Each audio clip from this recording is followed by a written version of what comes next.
नमस्कार जी, good morning. कैसे हो आप सब? उम्मीद है आप सब बहुत अच्छे होंगे, स्वस्थ होंगे, मस्त होंगे और मैं भी अच्छी हूँ। आप सबका मेरे चैनल पे बहुत-बहुत स्वागत है और हमेशा की तरह आपके लिए लेकर आई हूँ एक मोटिवेशनल कहानी, स्टोरी।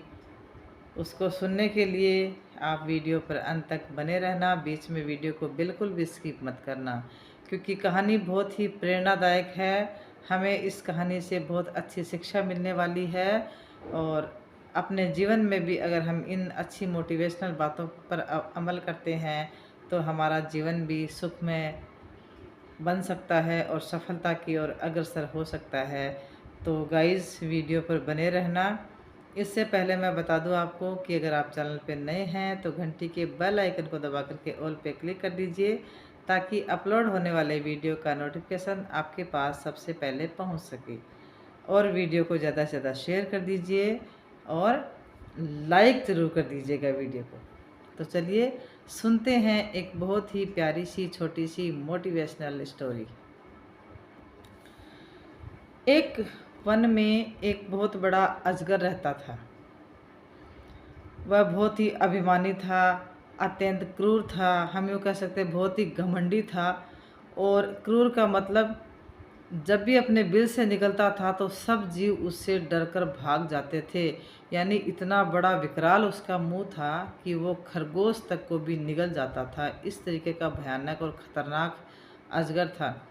एक बार अजगर शिकार की तलाश में घूम रहा था तो सारे जीव जंतु उसको देख करके अपने बिल की ओर चले गए। जब अजगर को कुछ भी नहीं मिला खाने के लिए तो वह बहुत ज़्यादा क्रोधित और गुस्से में हो गया और फुफकारने लगा और इधर उधर घूमने लग गया भोजन की तलाश में।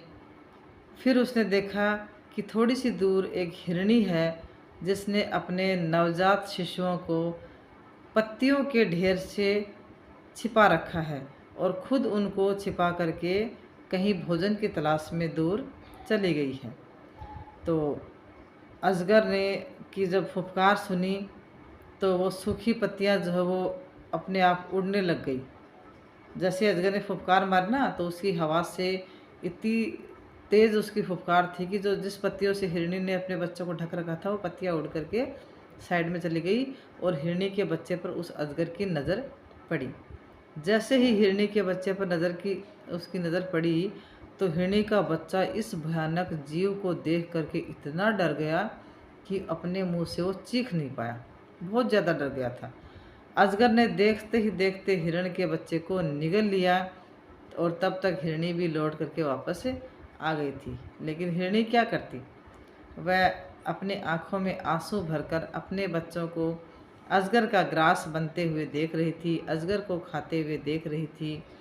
हिरनी के दुख का ठिकाना नहीं रहा, बहुत परेशान हुई और उसने अजगर से बदला लेने की ठान ली। तो हिरनी ने फिर एक दोस्त बनाया, नेवले को। शोक में डूबी हुई हिरनी अपने मित्र नेवले के पास गई और रो रो करके दुखी होकर के अपनी पूरी कथा सुनाई।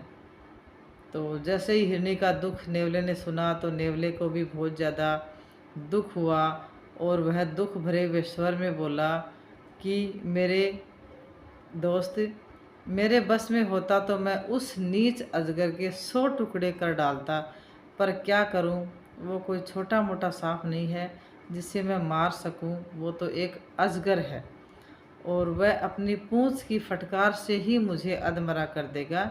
यानी इतना भयंकर है वो।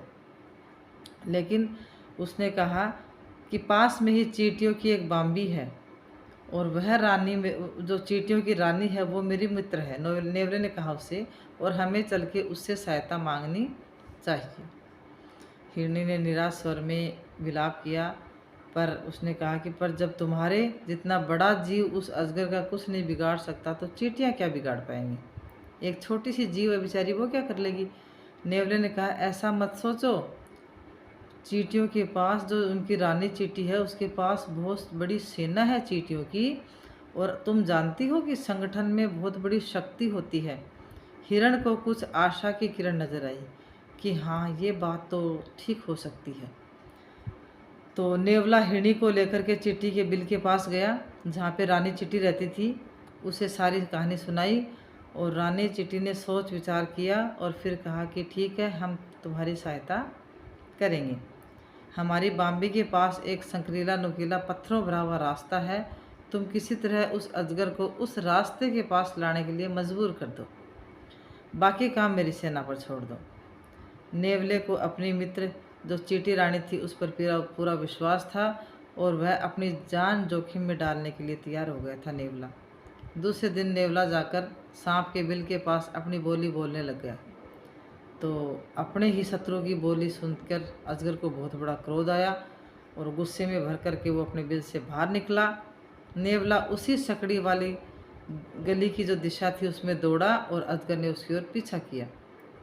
अजगर रुकता तो नेवला मुड़कर फुफकारता और अजगर को गुस्सा दिलाकर फिर पीछा करने को मजबूर कर देता, यानी नेवला आगे आगे और अजगर पीछे पीछे।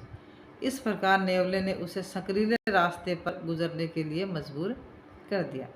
नुकीले पत्थरों से उस अजगर का शरीर छिल गया। जब तक अजगर उस रास्ते से बाहर आया तब तक उसका काफ़ी शरीर छिल चुका था और जगह जगह से खून टपक रहा था। उसी समय चींटियों की सेना ने उसके ऊपर हमला कर दिया और चींटियां उसके शरीर पर चढ़कर छिले हुए स्थानों के नंगे मांस को काटने लगी और अजगर जो है वो तड़प उठा और उसके शरीर से खून टपकने लग गया, जिससे उसका मांस और जो छिलने वाला हिस्सा था वो दिखने लग गया। और जैसे उनकी स्किन छिली हुई थी ना, तो चींटियों को भी जगह जगह पर आक्रमण करने का नया नया स्थान मिल गया। अब अजगर चींटियों का क्या बिगाड़ता, वे तो हजारों की संख्या में उसके ऊपर टूट पड़ी थी। कुछ ही देर में उस क्रूर अजगर ने तड़प के अपना दम तोड़ दिया। तो दोस्तों, इस कहानी का शीर्षक आज मैंने आपको पहले इसलिए नहीं बताया कि आप पूरी कहानी को ध्यानपूर्वक सुनो और आप खुद ही अंदाज़ा लगा लो कि कहानी का शीर्षक क्या होता है, क्या शिक्षा हमें इस कहानी से मिल सकती है, क्या इसका शीर्षक हो सकता है।